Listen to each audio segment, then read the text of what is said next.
All right, everyone. Welcome back.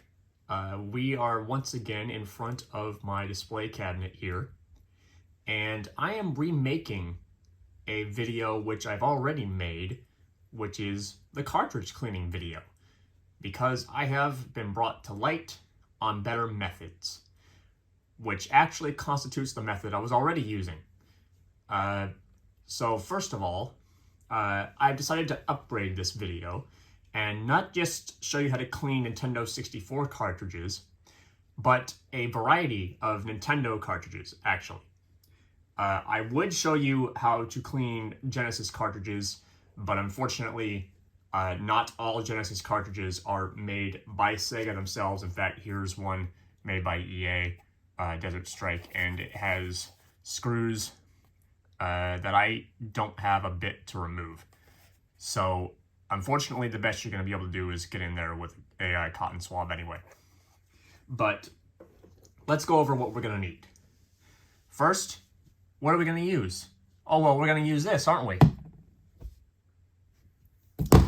No, we're not going to use Brasso because it has been brought to my attention a long while ago. I redacted that video because I found out that Brasso can potentially leave a residue that can ruin your games. I'll put a link in right in the card or at the end of the video discussing why that is. There's a well-known video. I don't remember what his name is, but he made it and he explains why. I'll show that. So here you can see up in the card over there, or at the end of the video. As I just said, I'm going to show you how to clean a variety of Nintendo cartridges. That includes, from the very beginning, with the NES. Now, I would show you how to clean these, which are Famicom cartridges, but unfortunately, Famicom cartridges do not have screws, and I don't want to risk prying this open in order to clean it. So once again, the best you're going to be able to get is just a cotton swab in there. So, back to the issue at hand. What do we need? Well, all we're going to need is this and some of these. Some people have elected to use pencil erasers, and I would try that method out, except I don't have one at the moment. I'm not going to use one. Cotton swabs and isopropyl alcohol, preferably 99%, is well more than enough in order to clean your cartridges. I'm going to show you how to get down into all of them and clean them in the best way possible. So, starting with the NES, we have Legend of Zelda. Now, a couple versions of this game have 5 screws in the back, but this one only has 3, like many NES cartridges. And I forgot to mention that you're also going to need a screwdriver that has a GameBit security screw bit, because that is what most Nintendo cartridges are sealed with. So, for instances like this, there's 3 points of insertion, and we're just going to unscrew them. I'll probably see this on those.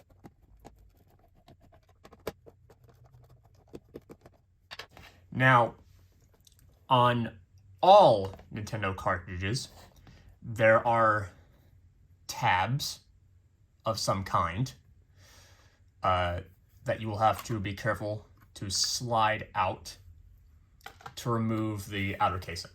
Now, NES cartridges, a lot of them, will have no shielding,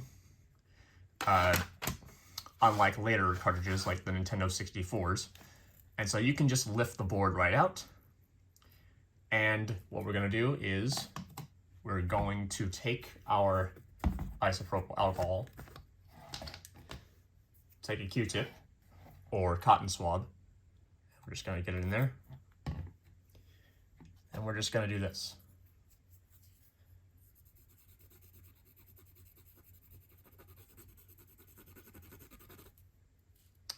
Actually, this cartridge was already fairly clean.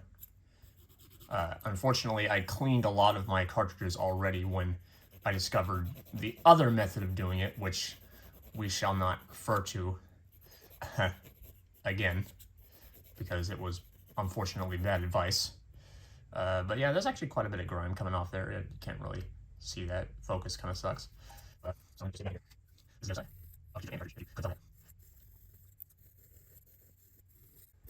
and this method is plenty to suffice for what you will need in order to get it up and running again. In fact, most issues that are caused in starting up games are just because the contacts are dirty. And I mentioned that originally in the video I did. Once again, there is a proper way to put this in. It has to go this way or else it won't work. And then we're just going to put it back in. Again, remember that there are tabs. NES cartridges are up here.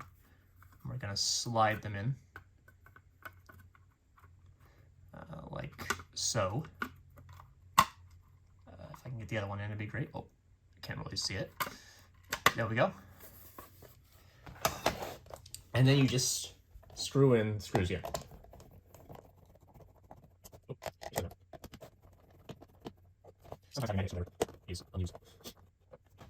And that's one cartridge clean. Now, let's move up a generation. And we're going to find that the process is very similar.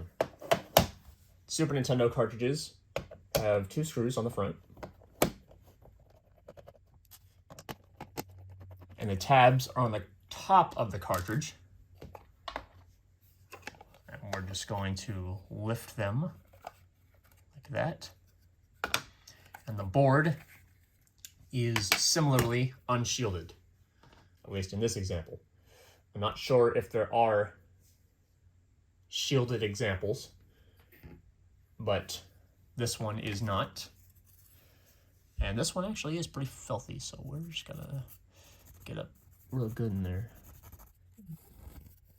This probably would be a good instance where some more abrasive material could help out here, but I'm not going to do that for fear of actually messing it up more.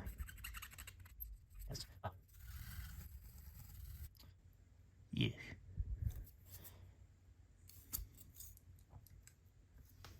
Once again, same deal on the other side of the board.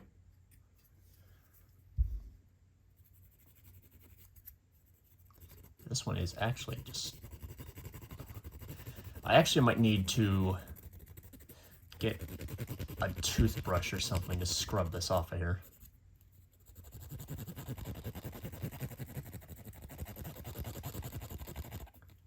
It'd be nice if I could actually put this in frame so you can see what it's doing.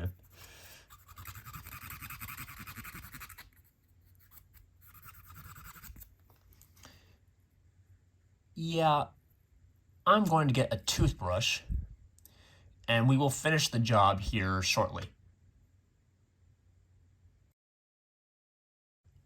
All right, next is the main attraction, Nintendo 64 cartridges. Here we have a copy of Dobutsu no Mori, and all Nintendo 64 cartridges have 2 screws in the back, and the tabs are on the bottom of the cartridge this time. However, I believe all Nintendo 64 boards are shielded with this metal plating. So in order to take that off, I'm going to need a Phillips Zero head, which is your standard focus. There we go. And we're just going to go on these. Pardon my shaky hands. And then this shielding will just come straight off. Well, usually. You don't have to pry it off of there, but you gotta be careful.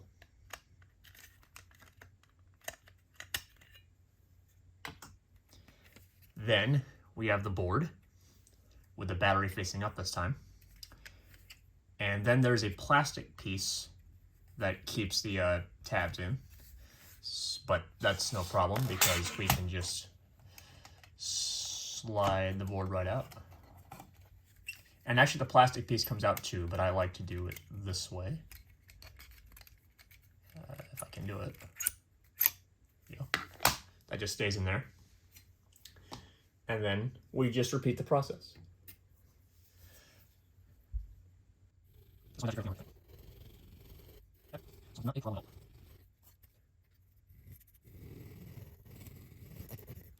Oh yes, I guess I should also mention an important part of this is letting it dry before you plug it into your system. So there we have clean board, and we're just going to put it back in the way we found it. I like to slide it in like this. So yes, I'm letting these sit inside their casing while the pins dry.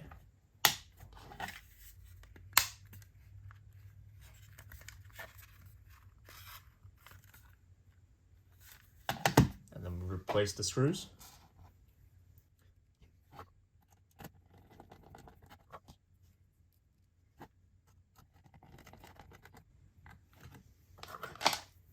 Place the backing.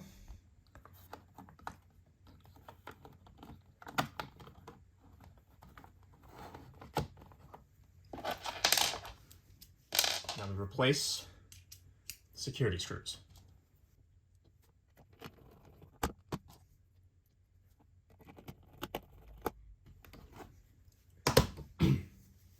Now you remember what I said about this works on cartridges? Well, guess what? Anything that has a pin connection can also be cleaned and will generally fix the issue of not working.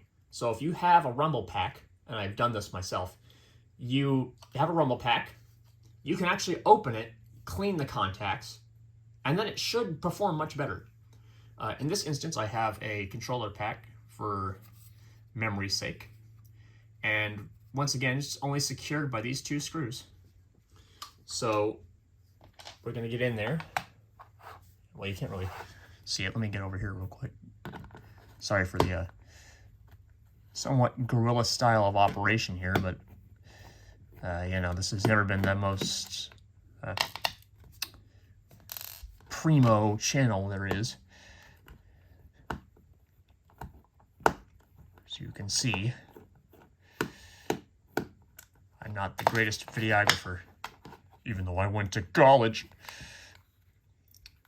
And in order to take this off, we're just going to slide it down. We're going to slide it down. There's an opening up here. There's not an opening.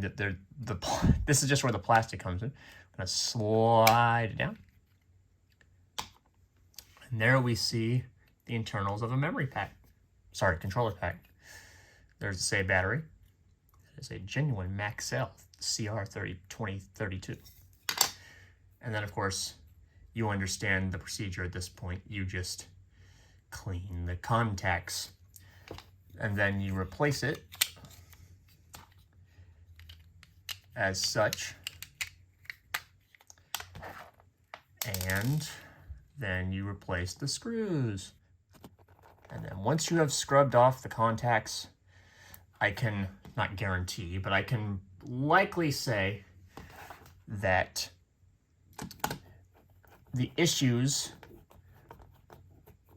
could potentially be solved, because a lot of the issue, like I said, is poor connection because of dirty contacts. The final example I have here works across 3 different systems, technically. Game Boy cartridges.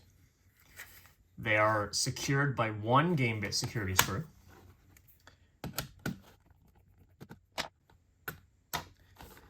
The front casing slides off like this, comes up, and then that's it. And then if you do this, you can see the back of the board. But all you're going to wind up cleaning is the front contacts, because there are none in the back, because the Game Boy only uses one set. So again, you just, scrub. Then we're going to replace it exactly as we found it, just like that. Slide the casing over the front, and replace the screw. That's just about how to clean any Nintendo cartridge product. And now I will give a brief demonstration.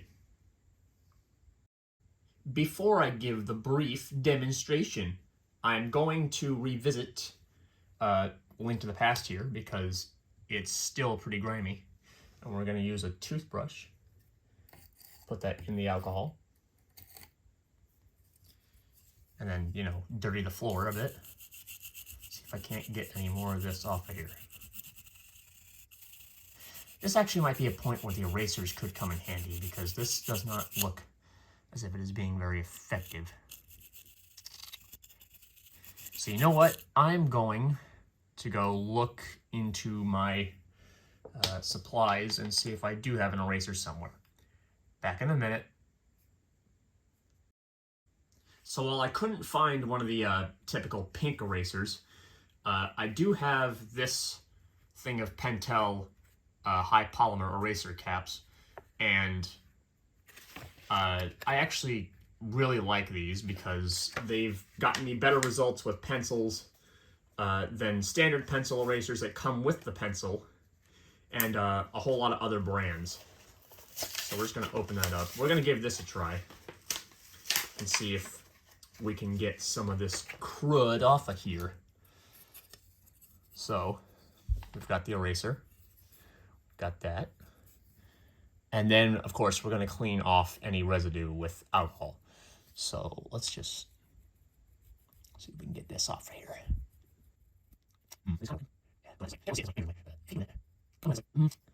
It's kind of doing something. I should be probably doing this harder. I don't know. Can you tell if it's having some sort of effect?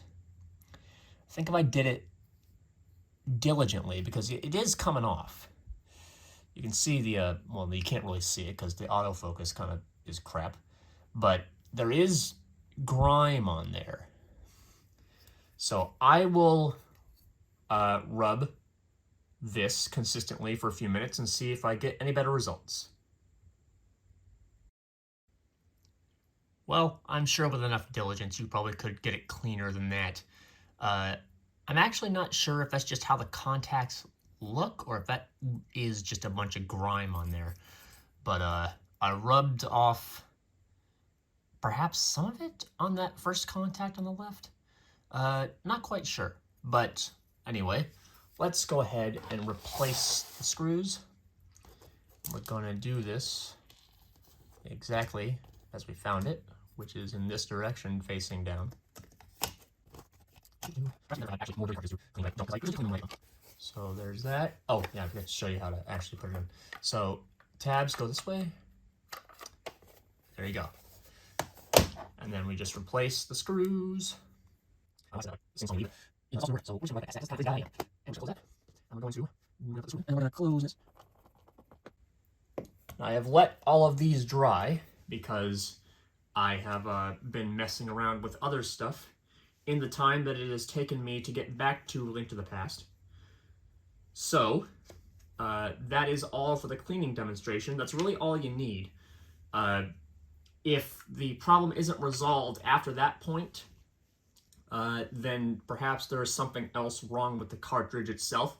I know that I purchased a limited edition, collector's edition Zelda Ocarina of Time, and the cartridge had water damage on the interior, and so I had to get a replacement on that. But aside of that, being a major issue that I'm beyond my ability to fix. This issue is very easy to fix. And now let us go to the short demonstration, the brief demonstration. All right, the first test shall be of Animal Crossing, I have determined at this time. So excuse me while I blur myself out while I walk over here to put in the cartridge, just to show you that I'm not fooling.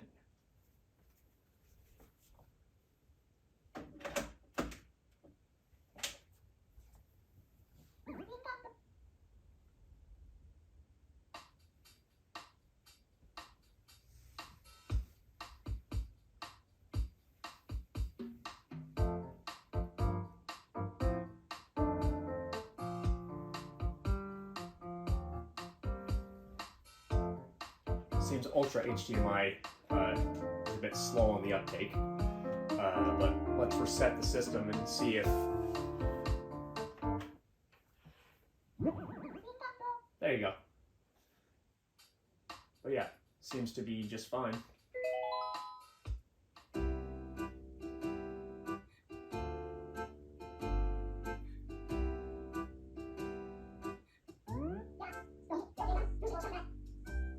Well, I'm going to have to call this test a success.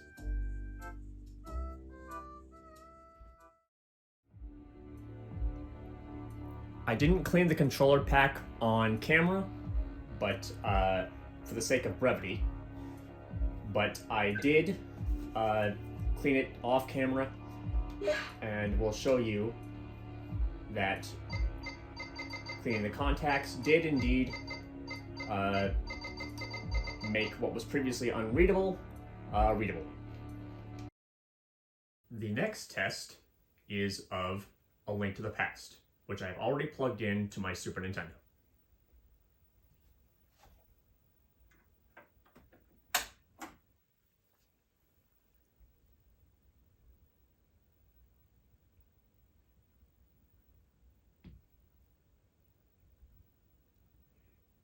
There is no volume because I can't be bothered to set it up correctly at the moment.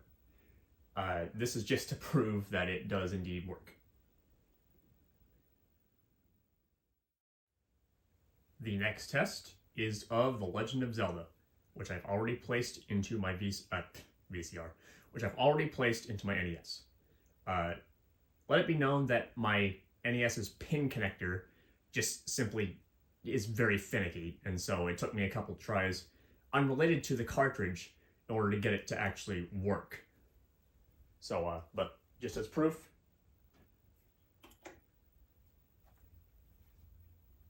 there you be. And once again, we have scan lines going across the screen because I can't be bothered to actually set it up correctly. But here's the story.